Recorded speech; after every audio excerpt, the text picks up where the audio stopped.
Hello friends, કેમ છો બધા? સ્વાગત છે તમારું મારી ચેનલ કુકિંગ વિથ રિદ્ધિમાં. તો આજે આપણે બનાવીશું મસ્ત ગુજરાતી મીઠા થેપલા અને ચણાના મસાલા ચણા. તો વિડીયોને લાસ્ટ સુધી જોતા રહેજો.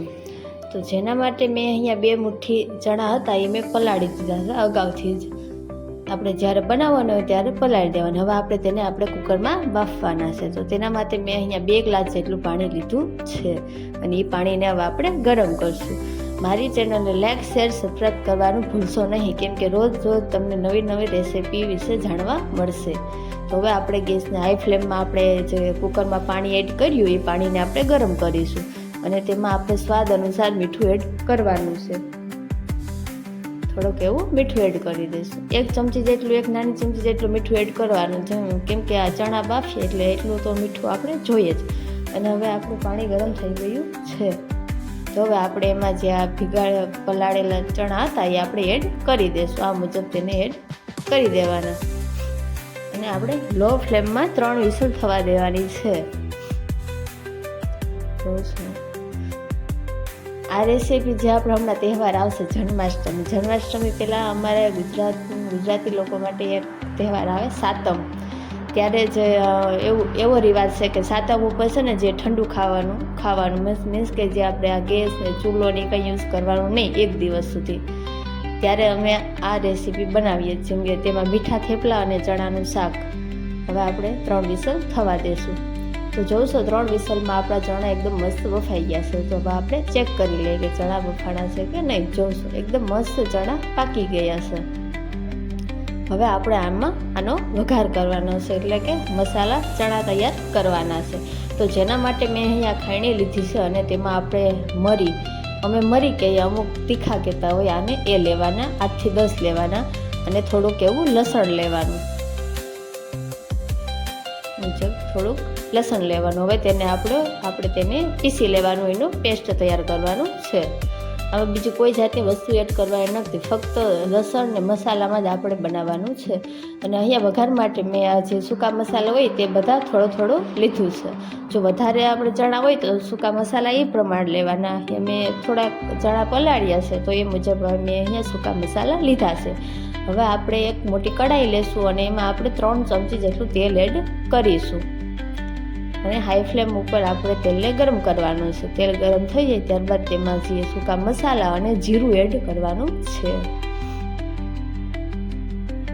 હવે આપણે તેલને ગરમ થવા દઈશું. ગેસ ઓન કરી લેશું. હાઈ ફ્લેમ ઉપર રાખવાનું એટલે જે તેલ છે આપણું જલ્દીથી ગરમ થઈ જાય. તો આપણું તેલ ગરમ થઈ ગયું છે. આપણે એક લવિંગ નાખીને જોઈ લઈએ કે તેલ ગરમ થયું છે કે નહીં. તો તેલ આપણું ગરમ થઈ ગયું છે. હવે આપણે તેમાં બધા સૂકા મસાલા એડ કરી દેવાના છે. આ મુજબ સૂકા મસાલાની એકદમ મસ્ત સુગંધ આવવા માંડે ત્યારબાદ આપણે તેમાં થોડુંક એવું 2-3 ચપટી એવું આપણે જીરું એડ કરવાનું છે. સૂકા મસાલા એકદમ તૈયાર થઈ ગયા. જોઉં છું. હવે આપણે એમાં જીરું એડ કરી દઈશું. મસાલા આપણે બધા એડ કરી દઈએ ત્યારે ગેસની ફ્લેમ લો કરી નાખવાની, બાકી આ મસાલા એકદમ હાઈ ફ્લેમમાં બળી જશે. એટલા માટે હવે આપણે જે આપણે લસણ અને મરી એટલે શું કહેવાય તીખાની આપણે પેસ્ટ તૈયાર કરી હતી એ એડ કરી દેવાની. હવે આપણે આમાં ધીમે ધીમે જે આપણા બાફેલા ચણા હતા એ એડ કરી દઈશું. આ મુજબ એડ કરી દેવાનું અને થોડીક વાર તેને મિક્સ કરી લેવાનું. મિક્સ થઈ જાય ત્યારબાદ તેમાં આપણે મસાલા એડ કરવાના છે, જેમ કે ધાણા જીરુંનો પાવડર, પછી તીખી ચટણી, લાલ ચટણી અને હળદર. તો હવે આપણે એમાં મસાલા એડ કરીશું. અહીંયા મેં એક નાની ચૂટકી એવી હળદર લીધી છે અને આપણે ધાણા જીરુંનો પાવડર લેવાનો છે. 1 થી 2 ચમચી નાખવાનો. 2 ચમચી ધાણા જીરુંનો પાવડર અને 2 ચમચી આપણે ચટણી એડ કરવાની છે. આમ છે. અને સ્વાદ જો નમક એવું લાગે કે મોડા લાગે છે તો આપણે એ મુજબ આપણે નમક પણ થોડુંક આમાં એડ કરી દેશું. જો બાફિયા બાદ જે ચણા હોય એને ટેસ્ટ કરી લેવાનું. જો તમને સ્વાદ અનુકૂળ લાગતા હોય તો પછી મીઠું એડ કરવાની જરૂર નથી. જો એમ લાગે કે મોડા છે તો તમારે નમક એડ કરવાનું રહેશે. હવે તેને એકદમ મિક્સ કરી લેશું. આપણે મસાલાને થોડીક વાર પકાવવાના છે તેલમાં, એટલે તેનો કાચો સ્વાદ આવે નહીં. આ મુજબ તેને મિક્સ કરી લે. એકદમ મસ્ત આપણા મસાલા ચણા તૈયાર થઈ ગયા છે. જોશો કે એનો કલર બદલાવા લાગ્યો છે. થોડીક વાર મિક્સ કરતું રહેવાનું, કેમ કે આપણે આમાં પાણી એડ નથી કર્યું, તો મસાલા હોય એ બળી ન જાય, એટલા માટે મિક્સ કરતું રહેવાનું, એકદમ મૂકી નહીં દેવાના.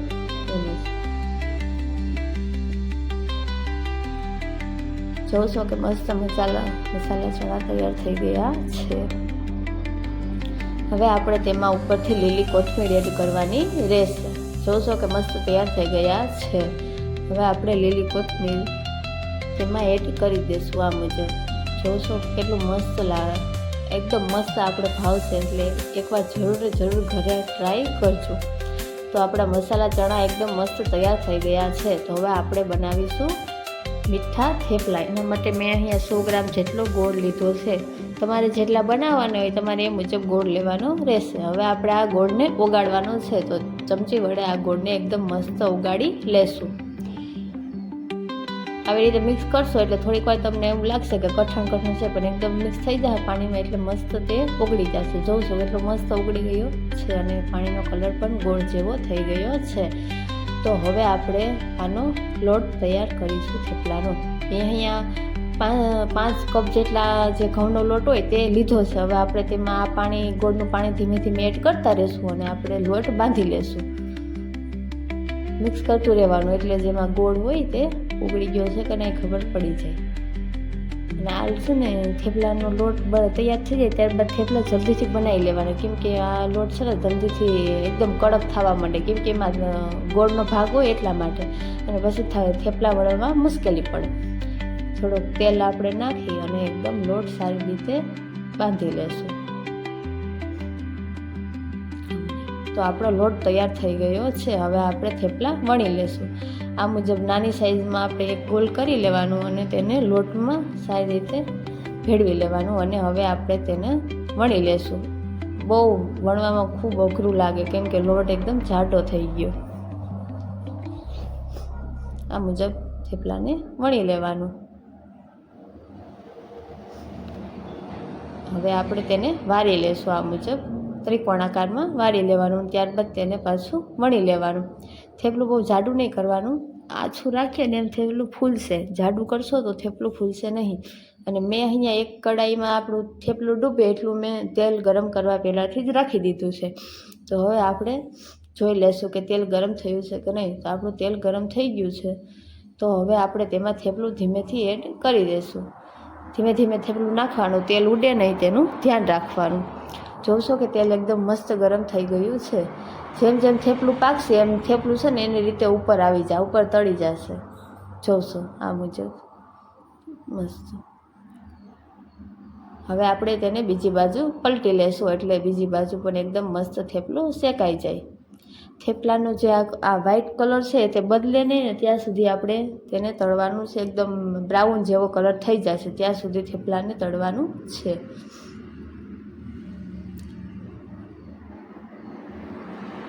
જોશો કેટલું મસ્ત આપણું થેપલું એકદમ મસ્ત ફૂલ્યું છે. જો